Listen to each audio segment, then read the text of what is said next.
ఊరివేళ నేను నీ తాడికే వద్దాం అనుకుంటున్నా. ఏమైందక్క? ఏం ఆవిడేంది ఏవాడిని ఏవాడు కాలిపోను. మీ చిన్నోడు ఉన్నాడా? ఇప్పుడు లేడక్క, ఏడుకో వేయండు. ఈ లంగగాడిదలు అందరు కలిసి ఓ కోళ్ళగుడ్లున్న కోళ్ళని కథం చేసి చెల్లె. అయ్యో, నా ప్రియుని పైసలు వేసుకున్నప్పుడు బయట కొనుక్కొచ్చుకోక మళ్ళీ ఇంట్లో కోళ్ళు ఎందుకు కోసుకున్నారు వీళ్ళు? వాడు ఆఖరికి చిన్నోడు అంటూనే ఉన్నాడు, ఆ పెద్దమ్మలో ఏ కోళ్ళు తెచ్చిండు అన్న పెద్దమ్మ ఎంత తిడుతుందో అని అన్నాడు. భయం భయమే చర్చలు చేస్తూనే ఉంటారు చెల్లె. ఏమన్నా అంటే నేను బాధనాం ఇప్పుడు. ఎవరన్నా ఈ పొరగాళ్ళకే ఉన్నదా? జనవరి 1 ఎవరికన్నా ఉన్నదా లేదా లోకం మీద? తాగుడు పీకుడు బుక్కుడేనా వీళ్ళు? తాగుడు లోపడే ఉన్నట్టుంది. ఉంటుట్ల పండుగ లేకపోతే లొట్ల పండుగ.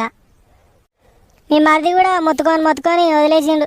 ఇప్పటి పొరగాళ్ళు చెప్తే తింటలేరు, ఏమింటలేరు, తాగుడు పీకుడే ఉన్నది ఈ పొరగాళ్ళకున్న వారైతే. పెళ్ళి చేస్తే ఎట్టు తాస్తారో ఏం కథనో, వచ్చేది మనల్ని ఎంత రాయి రోజులు అని తిడుతుందో ఏం కథనో. పెద్ద పెద్ద పుంజులు చెల్లె, పెద్ద పెద్ద పుంజులు. దేవునికి ఇచ్చి పెట్టిన పుంజులు కోసిర్రు, ఇంట్లో కోసుకునేటివి కోసిండ్రు. ఈ బాడకకు ఎన్నిసార్లు చెప్పాలి? ఈ బాడకవే చక్కగా లేని ఎవరంటే ఏముందా చెల్లె? నేను చెప్తావు, చిన్నతో చెప్పిస్తావు. ఇట్లా పెద్దమ్మ వచ్చి అడిగింది, మరి నబరిన్ని పైసలు వేసుకొని పెద్దమ్మకు పైసలు ఇయ్యరా అని చెప్తుంది. పైసలు ఎందుకు చెల్లె? తిన్నది ఇవ్వడం తెలియదా? ఇప్పుడు నువ్వు తిన్నావని తెలియదా, మాది తిన్నారని తెలియదా? గట్నే దొడ్డి కాడు ఉండే కోళ్ళు ఎవడన్నా వచ్చి పట్టుకుపోతాడు. అప్పుడు ఏం చేస్తాం? వీడు మనం అనుకుంటాం, వాడు మంది వచ్చి తినిపోతాడు. 4 పెట్టెలు తీసుకువేరక్క, బీర్లాట అవి. ఈ 10 మంది పోరగాళ్ళు కలిపి పొద్దాకా తాగుడే ఉన్నట్టుంది ఈ పోరగాళ్ళకు నా వారెత్తే.